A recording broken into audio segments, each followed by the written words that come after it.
HMT, NAD road വീതി കൂട്ടി നിർമ്മിക്കാൻ 8.16 കോടി അനുവദിച്ചു. സീപോർട്ട് എയർപോർട്ട് റോഡ് വികസനത്തിനായി NADയിൽ നിന്ന് വിട്ടുകിട്ടേണ്ട 2.497 ഹെക്ടർ ഭൂമിയുടെ വിലയുൾപ്പെടെ 32.26 കോടി രൂപ അനുവദിച്ച് സംസ്ഥാന സർക്കാർ ഉത്തരവിറക്കി.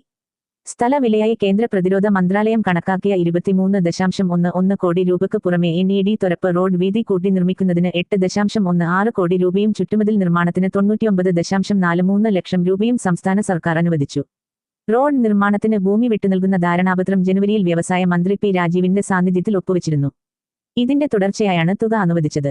സീപോർട്ട് എയർപോർട്ട് റോഡ് നിർമ്മാണ ചുമതലയുള്ള റോഡ്സ് ആൻഡ് ബ്രിഡ്ജസ് കോർപ്പറേഷന് തുക കൈമാറും. കഴിഞ്ഞ 20 വർഷത്തിലേറെയായി റോഡ് വികസനത്തിലെ പ്രധാന കടമ്പയായിരുന്നു NAD ഭൂമി പ്രശ്നം.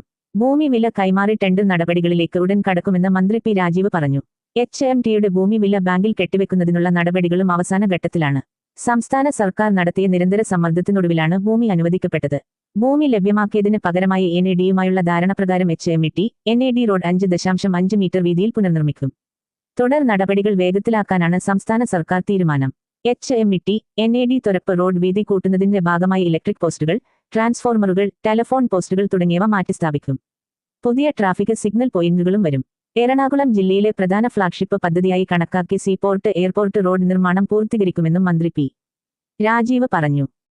കളമശ്ശേരി നിയോജകമണ്ഡലത്തിലെ വാർത്തകളും നാട്ടുവിശേഷങ്ങളും തത്സമയം കാണുന്നതിന് കളമശ്ശേരി ലോക്കൽ ന്യൂസ് ഫേസ്ബുക്ക് ചാനലും യൂട്യൂബ് ചാനലും സബ്സ്ക്രൈബ് ചെയ്യൂ.